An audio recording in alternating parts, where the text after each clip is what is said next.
بسم اللہ الرحمن الرحیم۔ السلام علیکم سامعین، آپ سب کو شاہین اسپیکس میں خوش آمدید۔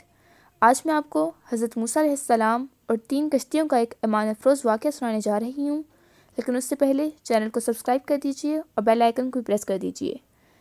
ایک دفعہ کا ذکر ہے کہ حضرت موسیٰ علیہ السلام کو اللہ تعالیٰ نے حکم دیا کہ سمندر کی طرف جا، وہاں 3 کشتیاں ڈوبنے والی ہیں۔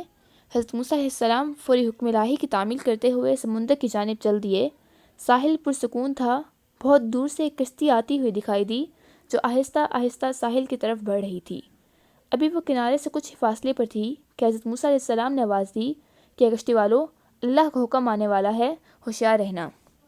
انہوں نے جواب دیا، آپ جانتے ہیں کہ اللہ کے حکم کو کوئی نہیں ٹال سکتا، ہم تو اس کے بندے ہیں جو حکم الہی کے پابند ہیں۔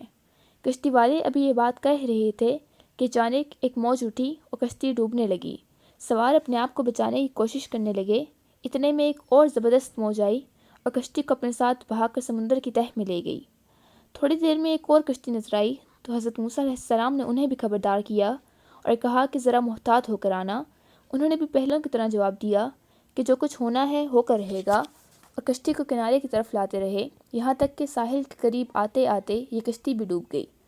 حضرت موسیٰ علیہ السلام اللہ کی حکمت کے بارے میں سوچوں میں محو تھے کہ انہیں ایک تیسری کشتی آتی ہوئی دکھائی دی۔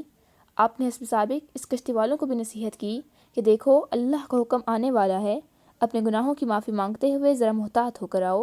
انہوں نے جواب میں کہا کہ اے اللہ کے نبی، جس طرح آپ سچے ہیں اس طرح اللہ کا حکم بھی اٹل ہے، اسے کوئی نہیں بدل سکتا، لیکن اللہ کی رحمت بھی تو ہے، ہم اس کی رحمت سے کیوں مایوس ہوں؟ لہٰذا ہم اللہ کی رحمت پر بھروسہ کر کے آ رہے ہیں، اور وہ اپنی رحمت کے صدقے میں ہمیں ضرور امن و سلامتی کے ساتھ کنارے پر پہنچا دے گا۔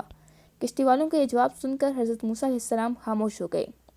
جب کشتی بحفاظت کنارے آ لگی تو اللہ کے پیغمبر سوچنے لگے کہ اللہ نے 3 کشتیاں ڈوبنے کا فرمایا تھا، 2 تو ڈوب گئیں لیکن تیسری سلامتی کے ساتھ کنارے آ لگی ہے، یہ کیسے بچ گئی؟ ارشاد باری تعالیٰ ہوا کہ اے موسیٰ، آپ نے سنا نہیں کہ تیسری کشتی والوں نے کیا کہا؟ انہوں نے میرے حکم کو تسلیم کیا تھا، میری رحمت کا آواز دی تھی اور اس پر پورا توکل اور بھروسہ بھی کیا تھا، تو اس لیے کشتی میں رحمت کی طفیل بچ گئی، کیونکہ جو بھی میری رحمت کے دروازے پر آ کر صدا دیتا ہے، میں اسے ناامید نہیں کرتا۔ حدیث مبارکہ میں بھی آتا ہے کہ جب اللہ تعالیٰ نے مخلوقات کو پیدا فرمایا تو عرش پر لکھ دیا، میری رحمت میرے غضب پر غالب ہے۔ دوستوں، امید کرتی ہوں کہ آپ کو آج کا واقعہ پسند آیا ہوگا۔ اللہ تعالیٰ ہم سب کو کبھی اپنے سایہ رحمت سے محروم نہ کرے۔ آمین ثم آمین۔ اللہ حافظ۔